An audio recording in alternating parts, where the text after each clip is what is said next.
रामकृष्ण हरी माऊली। मी सिद्धेश ताकवले।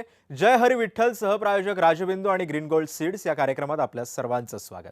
आळंदीहून प्रस्थान ठेवलेल्या संतश्रेष्ठ ज्ञानेश्वर माऊलींची पालखी पुणे शहरातील 2 दिवसांचा मुक्काम आटपून शनिवारी 11 जुलैला सासवडकडे रवाना झाली। ज्ञानोबा माऊली तुकारामांचा जयघोष करत आणि टाळ मृदुंगांच्या गजरामध्ये लाखो वारकऱ्यांसह पालखी सोहळ्याने ऐतिहासिक दिवे घाटाचा टप्पा सुद्धा पार केला आणि पालखी सासवड नगरीमध्ये दाखल झाली। आळंदी ते पंढरपूर पालखी मार्गावरील दिवे घाटाचा टप्पा अत्यंत महत्त्वाचा आणि आव्हानात्मक मानला जातो। लाखो वारकरी जेव्हा एका लईमध्ये भगव्या पताका हाती घेऊन हा घाट चढतात तेव्हा तो नयनरम्य सोहळा डोळ्यांमध्ये साठवण्यासाठी घाटाच्या दोन्ही बाजूंना भाविकांची प्रचंड गर्दी असते। सासवड ही माऊलींचे बंधू आणि थोर संत सोपानदेव महाराज यांची समाधीभूमी। माऊलींची पालखी सासवडमध्ये दाखल झाल्यावर आज सुद्धा याच ठिकाणी मुक्काम राहणार आणि त्यानंतर सध्या संपूर्ण सासवड नगरी भक्तीच्या रंगामध्ये न्हाऊन निघाली। रूप सावळ गोजीर पंढरपुरी आस भेटीची लागे खुळ्या अंतरी सावता कान्हा तुका माऊली पंढरी अभंगाची गोडी या मुखी रंगली। पुण्यातून दोन्ही पालख्या एकत्र निघतात पण हडपसरपाशी त्यांचे दोन्ही मार्ग भिन्न होतात। माऊलींची पालखी उजवीकडे वळून सासवडच्या दिशेने जाते तर तुकोबांची पालखी सोलापूर रस्त्याने लोणी काळभोरकडून यवतच्या दिशेने निघते। त्यानुसार मंगळवारी तुकोबांची पालखी सकाळी 7च्या सुमारास लोणी काळभोरहून निघाली आणि कुंजीरवाडी फाट्याला पहिली विश्रांती झाली। भाविकांनी न्याहारी उरकली आणि त्यानंतर थेट उरळी कांचनला दुपारच्या भोजनाला सोहळा थांबला। भोजनानंतर वारकरी मंडळींनी भजन कीर्तन खेळामध्ये रमली आणि मग सायंकाळी हा पालखी सोहळा उरळी कांचनमध्ये विसावलाय।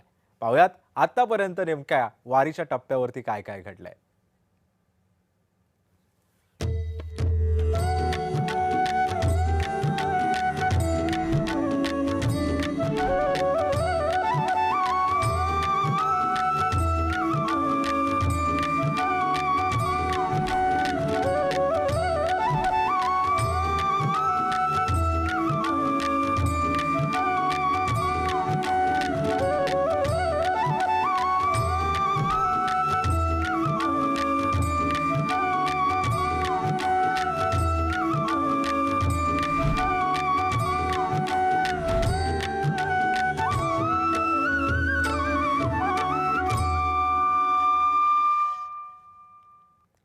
माऊली संत ज्ञानेश्वर महाराजांची पालखी आज सासवडमध्ये मुक्कामी आहे। सुट्टीचा दिवस असल्याने हजारो भाविकांनी माऊलींच्या पादुकांचं दर्शन घेण्यासाठी एकच गर्दी केली। सासवडच्या पालखी तळावर हरिनामाचा अखंड जयघोष सुद्धा सुरू आहे।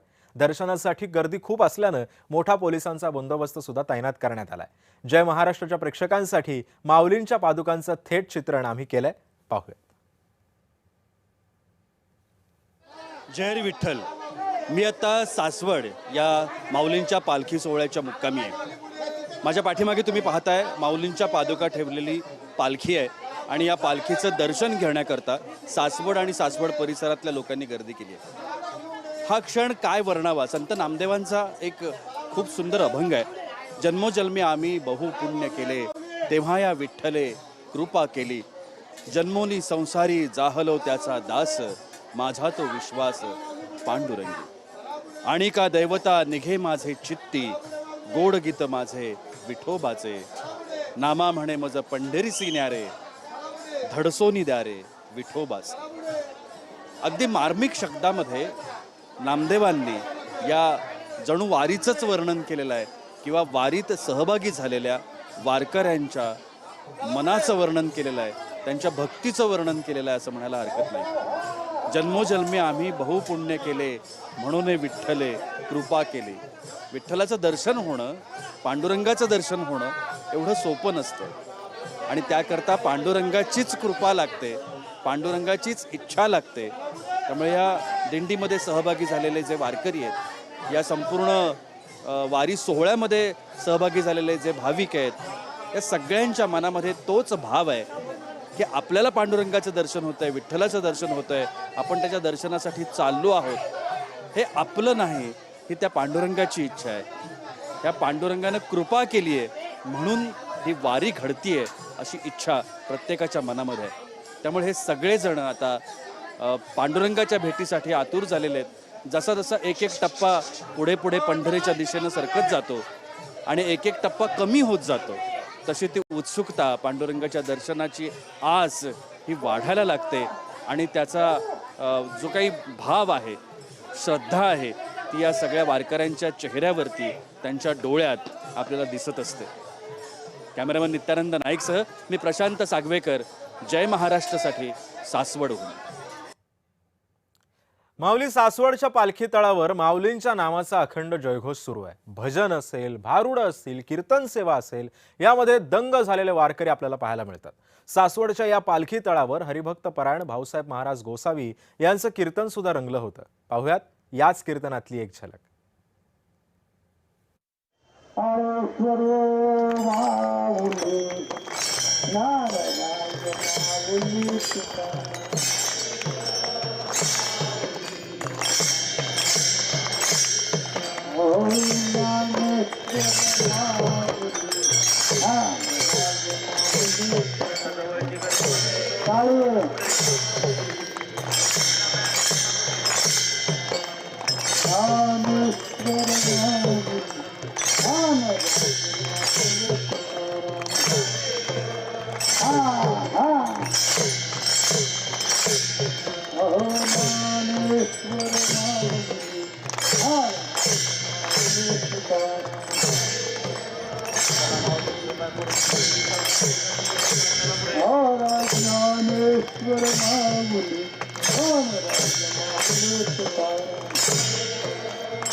माऊली आषाढी वारीच्या या सोहळ्यामध्ये संत ज्ञानेश्वर माऊलींची पालखी सोहळा हा सगळ्यात मोठा आणि दैदिप्यमान असतो.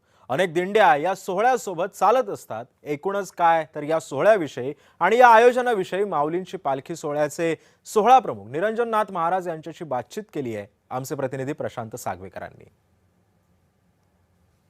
जय हरी विठ्ठल. मी आता सासवड मुक्कामी आहे आणि संत ज्ञानेश्वर माऊलींची पालखी आज इथे आहे, आपल्याला सगळ्यांना माहिती आहे. नेहमीप्रमाणे हा सोहळा सुरू आहे आणि आत्ता माझ्यासोबत या सोहळ्याचे प्रमुख निरंजननाथ महाराज आहेत. आपण त्यांच्याशी बोलणार आहोत. सर, स्वागत आहे तुमचं. मला असं वाटतं की गेल्या अनेक वर्षांमध्ये जे घडलं नव्हतं ते यावर्षी घडलेलं आहे आणि त्याही आपत्तीवर तुम्ही सगळ्यांनी मात केली आहे आणि नैसर्गिक आपत्ती होती खरं तर, पण किती कठीण होतं आणि आयोजन करताना काही अडचणी आल्या. आपत्ती जसं आपण म्हणले साहेब की आपत्ती नैसर्गिक होती. थोडं सगळीकडून एक प्रेशर होतं की कसं करावं काय करावं. इंद्रायणी आईसाहेबांनी रौद्ररूप धारण केलं होतं, पाण्याचा स्तर वाढला होता. आणि मला तरी असं वाटतं की आपण आजही जुन्या लोकांना जर विचाराल तर ते सुद्धा सांगतात की त्यांनी एवढा मोठा म्हणजे स्तर, पाण्याचा स्तर किंवा पूर कधीच अनुभवलेला नव्हता. परंतु कुठेतरी ज्याला आपण म्हणतो ना सबुरी की ज्ञानोबाराय महाराज याच्यातून काहीतरी मार्ग काढतील, तरी पण प्रयत्न करणं आवश्यक होते. म्हणून आपलं सगळ्या प्रशासनासोबत म्हणजे महसूल खातं असेल, पोलीस प्रशासन असेल, आमची नगर परिषद असेल, सगळ्यांसोबत संवाद चालू होते. त्यावेळेस सगळ्यांचं सहकार्य आणि वेल कम्युनिकेट पण होत होतं सगळं. आणि अचानकपणे प्रस्थानाचा काही तासाला अगोदर पूर ओसरायला सुरुवात झाली, तरी पण आपण त्या पुलाचं स्ट्रक्चरल ऑडिट करून घेतलं. म्हणजे रिस्क नको. माननीय जिल्हाधिकारी महोदय, माननीय मुख्यमंत्री साहेब यांचे म्हणजे सगळ्यांचे संवाद चालू होते. आणि ज्यावेळेस आपल्याला ओके टू गो मिळालं त्यावेळेस एकच विश्वास आला की माझी या भक्ता आणि संसाराची चिंता, काय समर्थाची कांता कोरांना मागे. त्यामुळे ज्ञानोबाराय महाराजांनी इथे सुद्धा ही खरी वारकऱ्यांची श्रद्धा बरं का. आणि तुम्हाला अजून एक नवलाचा भाग सांगतो की आपत्ती ही नैसर्गिक होती, परंतु आमचे सगळे फडकरी दिंडेकरी जे खरंच प्राण असतो या पालखी सोहळ्याचा, ते सगळे शांतता धरून होते. आणि कुठेही विचलितता नव्हती, कुठेही मिसकम्युनिकेशन नव्हतं, कुठेही अफवा नव्हत्या. हा सर्वात महत्त्वाचा भाग. पहिले आपण 10ची संख्या डिक्लेअर केली होती, म्हणजे सगळ्यांशी बोलून. जसा पूर ओसरला आपण ती संख्या 50हून वाढवली. 10 होती त्यावेळेस कोणी तक्रार पण केली नाही आणि 50 असल्याचा आनंद पण केला नाही. सर्वांना आनंद याचा झाला की वारकऱ्याची श्रद्धा आणि त्यावर ज्ञानोबाराय महाराजांनी केलेली त्याची चिंता आणि इंद्रायणीनी परत ज्याला म्हणतो ना आपला पदर सरसावला आणि परत आपल्याला सगळ्यांना मांडीवर घेतलं. काहीतरी नियमावली असावी, त्यांना सुद्धा कुठेतरी एका साचेबद्ध पद्धतीमध्ये कसं आणता येईल त्यावर प्रशासनाशी, सर्वात पहिले तर समाजाशी बोलून एक विचार विनिमय करून एक मुद्दा किंवा एक पद्धती, त्याला आपण SOP म्हणतो, ते करणं आवश्यक आहे. कारण सोहळा जो आहे तो सोहळा स्वयंशिस्तीचा आहे. आजही आपण म्हणजे दिंडेकरी आजही बाहेर सुद्धा निघत नाही. तो त्याच्या ज्या 3 रांगा आहेत त्या 3 रांगांमध्येच राहील. त्याला भूक लागली तरी तो बाहेर निघणार नाही. देव थांबल्याशिवाय तो बसणार पण नाही. आता चिंता राहते तो समोरचा जो सगळा मोकळा समाज आहे आणि त्यांना सुद्धा चालायचा हक्क आहे, ते सुद्धा देवांसाठीच चालतात आहे. परंतु त्यांच्यासाठी सुद्धा कुठे एक सिस्टीम असावी, त्या सिस्टीममध्ये त्यांनी बसावं. त्यामुळे एंटायर हा जो पथ आहे वारीचा, हा अजून सुखकर होईल याच्यावर विचार करणं अत्यंतिक आवश्यक आहे. कारण हे दिवसेंदिवस वाढतच जाणार. निरंजननाथ महाराज आपल्यासोबत होते आणि दरवर्षीप्रमाणे वारीचा हा उत्साह, दिंड्यांचा उत्साह, वारकऱ्यांचा उत्साह आपण सगळेजण अनुभवतो आहोत. त्यामुळे याही वर्षीची ही वारी सुकर होईल आणि सगळ्या समस्या अडचणींवरती मात करत आषाढीपर्यंतचा हा सोहळा खूप चांगल्या पद्धतीनं पार पडेल असं आपण म्हणूया. निरंजननाथ महाराज आणि त्यांच्या सगळ्या टीमला शुभेच्छा देऊया. कॅमेरामन नित्यानंद नाईकसह मी प्रशांत सागवेकर, जय महाराष्ट्रसाठी सासवडहून. माऊली संत ज्ञानेश्वर माऊलींची सेवा वारकरी हे करतच आलेत, पण समाजातील अन्य स्तरातील मंडळी आणि विद्यार्थी सुद्धा माऊली सेवा करतात. पुणे विद्यापीठाचे 150हून अधिक विद्यार्थी दरवर्षी वारी सोहळ्यामध्ये सेवा देत असतात. वारकऱ्यांना मार्ग दाखवण्यापासून ते स्वच्छतेपर्यंत सगळी कामं हे विद्यार्थी करत असतात. सोबतच लोककला, पथनाट्य यांमधून सुद्धा जनजागृती करण्याचा प्रयत्न सुद्धा हे विद्यार्थी करत असतात. या उपक्रमाविषयी पुणे विद्यापीठाचे प्राध्यापक प्रताप फलफले आणि साहित्य संशोधक प्राध्यापक अनिल केंगार यांच्याशी बातचीत केली आमचे प्रतिनिधी प्रशांत सागवेकरांनी. जय हरी विठ्ठल. मी आता सासवडमध्ये आहे आणि माऊलींची पालखी सासवड मुक्कामी आहे. माऊलींच्या मार्गावरती चालत असताना अनेक सेवा घडत असतात. अनेक संस्था सेवेकरी म्हणून माऊलींच्या पालखी सोहळ्यामध्ये सहभागी होताना आपण पाहतो. पुणे विद्यापीठ हे दरवर्षी आपले उपक्रम घेऊन या वारी सोहळ्यामध्ये सहभागी होतं. अनेक टप्प्यांवरती जनजागृती करण्याचं काम पुणे विद्यापीठ करतं. वेगवेगळ्या विषयांना घेऊन ते या वारी सोहळ्यामध्ये उतरत असतात. एका बाजूला मनोरंजन आहे आणि दुसऱ्या बाजूला जागृती आहे. भारूड, अभंग, गवळणी यासारख्या माध्यमातून संतांनी नेहमी समाजाला काहीतरी सांगण्याचा प्रयत्न केला आणि तोच वारसा पुढे चालवण्याचा प्रयत्न पुणे विद्यापीठ सातत्याने करत असतं. आता माझ्यासोबत प्रताप फलफले सर आहेत. आपण स्वागत करूया. सर, स्वागत आहे तुमचं आणि तुमच्या सगळ्या टीमचं, तुमच्या सगळ्या मुलांचं सुद्धा, कारण जवळजवळ 150 मुलं घेऊन तुम्ही वारीमध्ये उतरलेले आहात. सगळ्यात पहिल्यांदा या उपक्रमाविषयी सांगा आणि यावर्षी काय वैशिष्ट्य आहे? गेली 22 वर्ष सावित्रीबाई फुले पुणे विद्यापीठ ते पंढरपूर अशी 150 स्वयंसेवकांची वारी ही मार्गस्थ होत असते. दरवर्षी वेगवेगळे उपक्रम असतात, परंतु त्यामध्ये आम्ही हरित दिंडी आणि स्वच्छ दिंडी किंवा हरितवारी आणि स्वच्छ वारी हा उपक्रम आहे. आणि त्या जोडीला यावर्षी सक्षम महिला आणि साहित्य दिंडी अशा स्वरूपाचा उपक्रम घेऊन चाललेलो आहोत. यावर्षीचं साहित्य संमेलन 100वे आहे आणि ते सावित्रीबाई फुले पुणे विद्यापीठात होतं आहे. आणि संतांचं जे साहित्य आहे ते लोकांपर्यंत पोचलेलं आहेच, अधिक ते जनतेपर्यंत पोचलं पाहिजे या दृष्टीने माझे स्वयंसेवक याचा प्रचार आणि प्रसार करणार आहेत. आणि त्यासाठी माननीय राजेश पांडे सर यांच्या माध्यमातून एक पुस्तक रथ देखील आम्ही सोबत घेऊन चाललेलो आहोत, ज्या माध्यमातून वारकऱ्यांपर्यंत ही पुस्तकं आम्ही पोचवण्याचं काम करतोय. आणि वारकऱ्यांना देखील निमंत्रित करत आहोत की 100वे जे साहित्य संमेलन सावित्रीबाई फुले पुणे विद्यापीठात होणार आहे त्यामध्ये देखील आपण सहभागी व्हावं. नक्कीच. अनिल केंगार सर आपल्यासोबत आहेत, जे पुणे विद्यापीठाचे साहित्याचे संशोधक आहेत. आणि सर, दरवर्षी वारीमध्ये वेगवेगळे परफॉर्मन्सेस करताना आपण पाहतो. यावर्षी सर नवीन काय आहे आणि नवीन काय सादर करणार आहात? सादरीकरण तर मी भारुडाच्या माध्यमातूनच करेन. ज्या सावित्रीबाईंनी शिक्षणाची गंगा घरोघरी पोचवली ते आमचं सावित्रीबाई फुले पुणे विद्यापीठ, राष्ट्रीय सेवा योजना विभाग, उच्च व तंत्र शिक्षण विभाग, महाराष्ट्र शासन. खरं तर साहित्याची वारी म्हटलं की आमचं साहित्य हे खऱ्या अर्थाने संतांच्या ग्रंथांपासून ते आमच्या घरांपर्यंत पोचवण्याचं काम राष्ट्रीय सेवा योजनेचे विद्यार्थी करतायत. आणि म्हणून आमची ही वारी पंढरपूरपर्यंत आहे. ही वारी खऱ्या अर्थाने स्वच्छ वारी, स्वच्छ वारी. लेक लाडकी लाडकी लेक मे संतांची, लेक लाडकी लाडकी लेक मे संतांची. हो हो हो हो.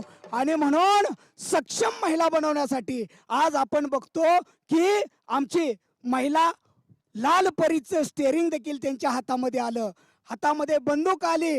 देशाच्या सीमेवरती खऱ्या अर्थाने आपल्या देशाचं रक्षण करण्याची जबाबदारी आमच्या महिलांनी स्वीकारली. परंतु राजकीय, सामाजिक, शैक्षणिक, औद्योगिक, कला, क्रीडा, सांप्रदायिक इत्यादी क्षेत्रामध्ये देखील आमच्या महिला रणरागिणी म्हणून काम करू लागल्या. एवढंच नाही, गाव खेड्यापर्यंत आमच्या सावित्रीबाई फुले पुणे विद्यापीठाने दिलेला महिला सक्षमीकरणाचा विषय आम्ही या वारीच्या माध्यमातून पोहोचवतोय.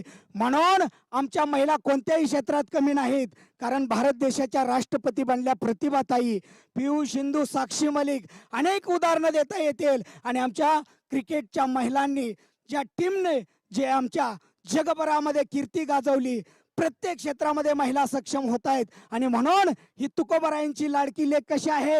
अख्खाई चुडा हाती आला, अंकन मोती नाकाला, बोध मुराळी शृंगारीला, 84चा शिक्का केला. माऊली, विश्रांतीनंतर आपल्या सगळ्यांचं या कार्यक्रमात स्वागत आहे. अहो, संत ज्ञानेश्वर महाराजांची पालखी जेव्हा सासवडमध्ये मुक्कामी असते ना, तेव्हा पालखी तळावरती अनेक सेवांची परंपरा असते. त्यातलीच एक नैवेद्य दाखवण्याची सुद्धा एक परंपरा आहे. अनेक दिंड्या नैवेद्याची सेवा करतात आणि पुण्यातून पंढरपूर वारी करणारी अजून एक दिंडी म्हणजे स्वानंद दिंडी. स्वानंद दिंडीतून माऊलींसाठी खास नैवेद्य सुद्धा तयार करण्यात आला होता. पाहुयात या संदर्भातला आमच्या प्रतिनिधींनी साधलेला खास संवाद. जय हरी विठ्ठल. मी आत्ता सासवडमध्ये आहे आणि सासवडमध्ये आज पालखीचा मुक्काम आहे. या ठिकाणी एक प्रथा आपल्याला पाहायला मिळते, ते म्हणजे ज्या दिंड्या आहेत किंवा स्थानिक काही नागरिक आहेत, हे पालखीला, पादुकांना नैवेद्य दाखवतात. आणि अशीच एक दिंडी माझ्यासोबत आहे आणि त्यांनीसुद्धा माऊलींसाठी हा प्रसाद आणलेला आहे, नैवेद्य आणलेला आहे. त्याच्या पाठीमागं त्यांची भावना आपण जाणून घेण्याचा प्रयत्न करूया. स्वागत आहे तुमचं जय महाराष्ट्रमध्ये. तुमचं नाव सांगा, तुमच्या दिंडीचं नाव सांगा आणि प्रसादाची, नैवेद्याची ही परंपरा तुम्ही किती वर्षापासून करता?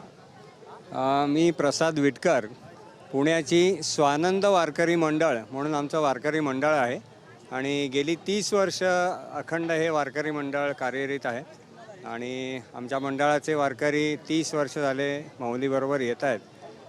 खरं तर प्रसाद म्हणजे काय आहे की ही जी वारी होते आहे ती वारी आपण करत नाही आहोत, तर ही वारी माऊली घडवून आणते आहे.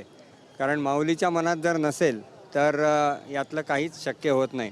त्यामुळे आपण जे काही खाणार आहोत, आम्ही हा प्रसाद तर आम्ही आज घेऊन येतो आहे, पण दररोजचं पण आमचं जे काही जेवण खाण असतं त्याचा प्रसाद आम्ही माऊलीच्या फोटोला दाखवल्याशिवाय आम्ही त्या अन्नाचं ग्रहण करत नाही. आणि माझ्या मते हीच सर्व वारकरी बांधवांची भावना आहे. किती वर्षापासून तुम्ही स्वतः सहभागी होताय आणि बदललेली वारी तुम्ही पाहिली आहे का? हो, बदललेली वारी पाहिली आहे. मी गेली 10 वर्ष या वारीमध्ये येतो आहे. सर्वात मुख्य बदल हा घडलेला आहे की स्वच्छता.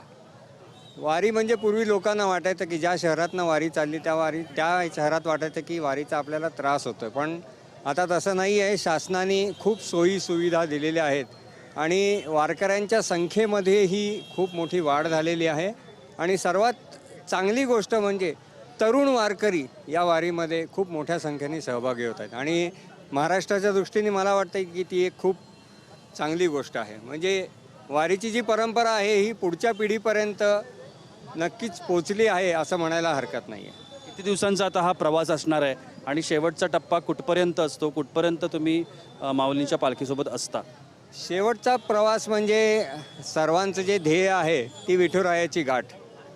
आषाढी एकादशीला विठुरायाच्याकडे ही वारी पोच करू आणि त्याच्यानंतर द्वादशीला विठुराया एकादशीचा उपास सोडून आम्ही वारकरी आपापल्या घरी आम्ही सगळे निघून जाऊ. तर एकादशीपर्यंत हा वारीचा प्रवास असणार आहे. 25 तारखेला. धन्यवाद, तुम्ही आमच्याशी बोललात आणि शुभेच्छा तुम्हाला तुमच्या दिंडीला सुद्धा. खरं तर हा जो सगळा प्रवास आहे हा प्रवास खरंच अनुभवण्यासारखा असतो आणि ही स्वानंद दिंडी आहे पुण्याची आणि त्यांचा हा जो प्रवास आहे तो सुखकर व्हावा असे आपण शुभेच्छा देऊया. आणि त्याकरता आमचे प्रायोजक राजबिंदू यांच्याकडून असणारं हे छोटंसं गिफ्ट आहे. दरवर्षी राजबिंदू हे सहप्रायोजक असतात आणि ते अशी छोट्या छोट्या भेटी देत असतात आमच्या प्रेक्षकांसाठी, सहभागी होणाऱ्या लोकांसाठी. तर शुभेच्छा तुम्हाला सगळ्यांना.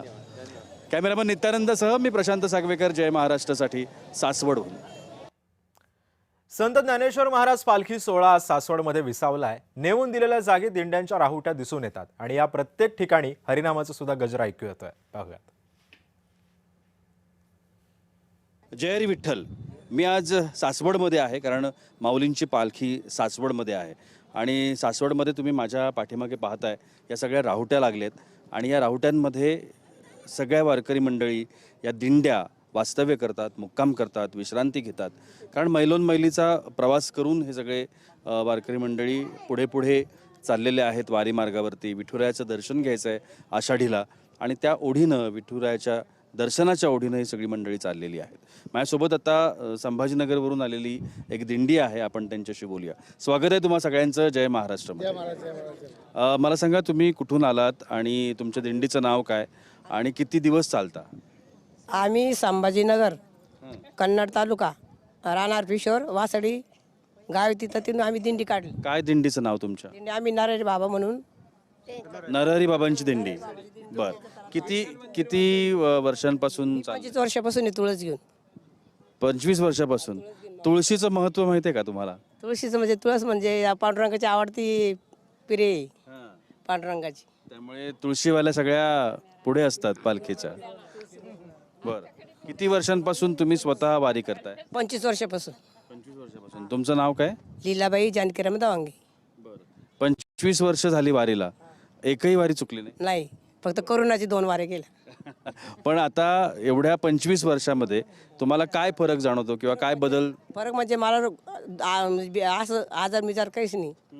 पूर्ण म्हणजे चारण्याची गोळी नाही मला, पूर्ण देवाच्या भरोश्यावर. पण आता तुम्ही वारी 25 वर्षापूर्वी जशी करत होतात तशीच आज आहे का की बदल झालाय? नाही, बदल काही नाही, जशी तशीच आहे. म्हणजे बदल म्हणजे या असं वाटतं परत परत.